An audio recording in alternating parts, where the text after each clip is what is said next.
Welcome to my channel. আমি মহারাজ। যারা এখনও কথা বলবো হচ্ছে most anticipated trailer Babli trailer নিয়ে কথা। যারা রাজ চক্রবর্তীর ফ্যান তারা অপেক্ষা করে বসেছিল কখন ট্রেলারটা আসবে আর কি বৃত্তান্ত হবে। আমি জাস্ট বেরিয়েছিলাম একটুখানি, জাস্ট নাও বাড়িতে ঢুকে অপেক্ষা করছিলাম যে বাবলি ট্রেলারটা দেখবো কখন। দেখো, বাবলি ট্রেলারটা হয়েছে খুব সুন্দর, এটা বলতে হবে।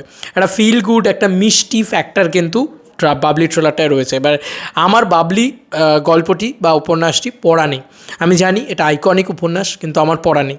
তার জন্য আমি প্রথমতই তোমাদের কাছে হাত জোর করে ক্ষমা প্রার্থী এবং প্রথমতই বলে নিচ্ছি যে ভাই আমি সেই অনুযায়ী কিন্তু ট্রেলারটার রিয়াকশান করব। এবার ট্রেলারটার ভিতরে আমার যেটা পজিটিভ লেগেছে পজিটিভ বলবো, যেটা নেগেটিভ লেগেছে নেগেটিভ বলবো। রাজ চক্রবর্তীর কাজ আমার খুব ফেভারিট একজন ডিরেক্টর আর কি বলা যেতে পারে। যেটা খুব সুন্দরভাবে রাজ চক্রবর্তী পুল অফ করেছেন সেটা হচ্ছে মিষ্টি মধুর প্রেমের মানে গল্প মানেই হচ্ছে খুব মিষ্টি হবে, খুব একটা মানে এই ব্যাপার স্যাপারগুলো থাকবে যারা মিষ্টি একটা একটা মানে আলাদা একটা মানে ভাইবস থাকবে প্রেমের ছবির ক্ষেত্রে। সেইটা কিন্তু কোথাও গিয়ে বেশ ভালো করে ধরা পড়েছে, আমার বেশ ভালো লেগেছে। সেই পুরো ওই মাধুর্যটা, মানে যে ডায়লগগুলো আছে সেগুলো বেশ ঠান্ডাভাবে পোলাইটভাবে বলেছে, বা যে আমার ওপরে কেউ এত চিৎকার করে না, এই জায়গাগুলো খুব ভালো। এবং যে সাবজেক্টটা সেটা কিন্তু খুব সুন্দর, মানে আপনাদের মতো রাইটারদের উপরে এত কেন রাগ বলছে যে কোন রাইটার আমাদের মতন মোটা কাউকে নিয়ে গল্প লেখে না, তো সেই জায়গাটা খুব ভালো। শুভশ্রীকে দেখতে খুব সুন্দর লাগছে, মানে মোটা হলেও একটা বিউটি তো তার ভিতর থেকে বেরিয়ে আসবে, সেই বিউটিটা বেশ ভালো লাগছে দেখতে। তার পারফরমেন্স খুব ভালো লাগছে।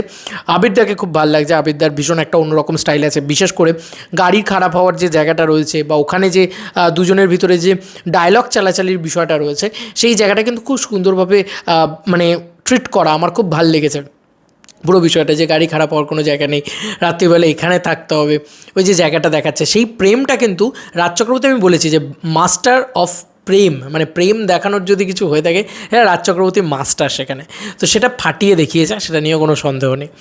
আমি যদি আসি বিজিএমের কথায়, বিজিএম ভীষণ সুন্দরভাবে ওয়ার্ক করেছে আমার জন্য। তো বিজিএমগুলো এত সুন্দরভাবে বাজছে, সেগুলো মানে দারুণভাবে একটা এনহ্যান্স করছে পুরো ট্রেলারটাকে, ঠিক আছে। পারফরমেন্সের কথা বললাম, আবিরদাকে ভীষণ ভালো লাগছে বা শুভশ্রীদিকে খুব ভালো লাগছে। এবং ট্রেলারটার ক্ষেত্রে যেটা সবথেকে বড় কথা, যারা গল্পটা জানে না মানে আমাদের মতন পার্সনদের জন্য অনেকটা গল্প কিন্তু লুকিয়ে রাখা হয়েছে, অনেক কিছু কিন্তু গিভ অ্যাওয়ে করে দেওয়া হয়নি। একটা প্রেমের ছবি, সেখানে আর লুকিয়ে রাখার কী আছে, কিন্তু রাজ চক্রবর্তীর প্রেমের ছবি মানে কিন্তু অনেক কিছু লুকিয়ে রাখারও ব্যাপার আছে। তাই সেই কারণে মানে রাজ চক্রবর্তীর ছবি যখন তখন যে কোনো দিকে মোড় নিতে পারে। আমি যেহেতু গল্পটা পড়িনি সে তো আমি জানি না, রাজ চক্রবর্তী কিন্তু মানে ওই সেই লাইন বয় লাইন রিমেক করা বা লাইন বয় লাইন টুকে দেওয়া আমার মনে হয় না সে করবে। একটা ইন্সপিরেশন নিয়ে একটা অন্যরকমভাবে একটা নতুনভাবে সেটাকে সেট করার চেষ্টা করবে, সেইটা আমার খুব ভালো লাগলো সেই বিষয়টা, ঠিক আছে। সে এবং একটা জায়গা আছে যেখানে আবিরদার কাছে গিয়ে এরকম করে এগিয়ে যায় শুভশ্রী, আবিরদা এরকম পিছিয়ে যায়, আর শুভশ্রীদি বলে ভীতু, মানে এই ভীতু রম্বা এরকম একটা ডায়লগ দেয়, সেটা আমার খুব ভালো লেগেছে। ওই পোর্শনটা খুব ভালো লেগেছে, মানে কেমিস্ট্রিটা ওয়ার্ক করছে আবির আর শুভশ্রীর ভিতরে, এইটা খুব ইম্পর্ট্যান্ট থিং। ভালো লাগেনি যাকে সেটা হচ্ছে সৌরসেনী। দেখো সৌরসেনী একটা স্মার্ট হ্যান্ডসাম বা কী বলে একটা আদায়ওয়ালা একটা মেয়ে, যাকে একদম প্রপারলি ব্যবহার করা হবে একটা এয়ার হোস্টেস হিসেবে, ঠিক আছে। বাট সৌরসেনীর জায়গায় যদি অন্য কোনো একটু পাওয়ারফুল হিরোইন থাকতো না, ওই ক্যারেক্টারটা মানে শুভশ্রীর সামনে না সৌরসেনী জাস্ট টিকতে পারছে না। মানে এটাই বলবো তোমাদেরকে, সৌরসেনী অবশ্যই ভালো অভিনেত্রী, সে তার মতন করে চেষ্টা করেছে, ঠিক আছে, সে অনেক কিছু করেছে, বাট সৌরসেনীর সাথে আবিরদার কেমিস্ট্রিও কিন্তু খুব ভালো, মানে আগেও কাজ করেছে তারা একসাথে, ঠিক আছে। বাট মানে হয় না, মানে একটা জিনিস দেখবে খুব বেশি করে হয় যে মানে পাশে যদি শুভশ্রীর মতন এত বড় একজন হিরোইন থাকে, তার সামনে একটা মানে হিরোইন নেওয়া উচিত ছিল, লাইক বড় নাম মানে বড় ফেস, যেটা ধরো শ্রাবন্তী হতে পারে বা অন্য কোনো মানে একদম ফিট ফিগারেরও যদি কেউ হয়, অ্যাটলিস্ট মানে ফিট ফিগারের যদি কাউকে নিত, সেটাও একটা হিরোইন মানে নন হিরোইন ফেস যদি নিত রাজ চক্রবর্তী, তাহলে আরও বেশি ভালো করতো বলে আমার ধারণা, আমার মনে হয়।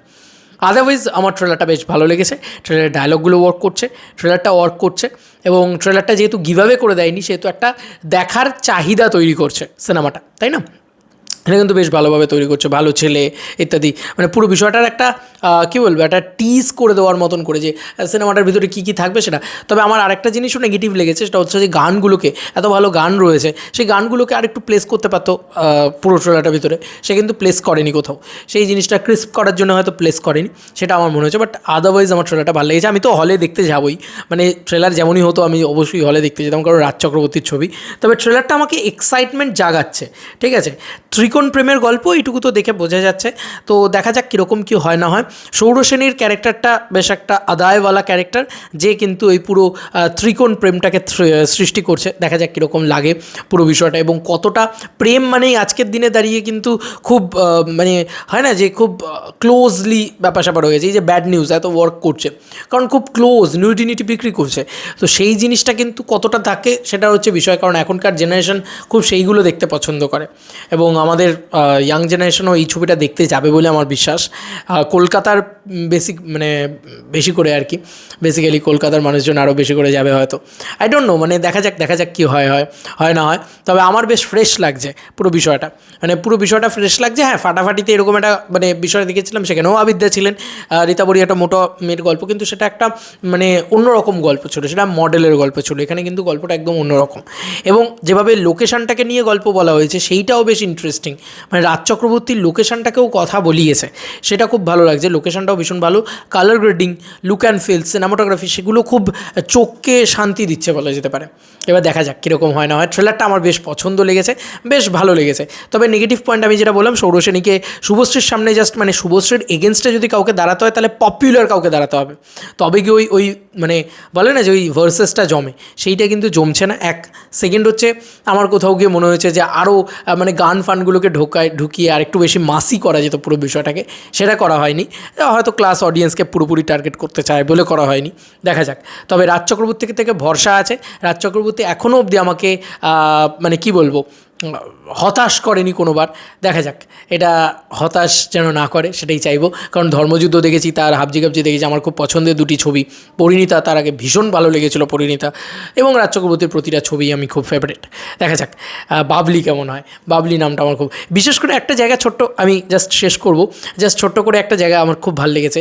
সেটা হচ্ছে তার ভালো নামটা যখন বলা হচ্ছে, শুভশ্রী গাঙ্গুলির যখন ভালো নামটা বলছে তার মা, তখন বলছে বাবলি। এইটা ন্যাচারালি খুব একটা দেখা যায় না, এটা খুব স্পেশাল একটা বিষয়। এবং আমি যতটুকু জানি, বুদ্ধদেব গুহ তিনি যখন লিখেছিলেন, তাঁর কাছে যখন রাজ চক্রবর্তী যায়, তখন কিন্তু শুভশ্রী গাঙ্গুলিকেই রাইটারেরও পছন্দ ছিল। দেখা যাক, আমি খুব এক্সাইটেড বাবলি নিয়ে। ট্রেলারটাও বেশ ভালো হয়েছে। তোমাদের কার কি মতামত এন্টায়ার ট্রেলারটাকে নিয়ে, বাবলিকে নিয়ে, অবশ্যই জানিও কমেন্ট সেকশনে। চলো বন্ধুরা, নতুন কোনো ভিডিওতে দেখা হবে। বাই।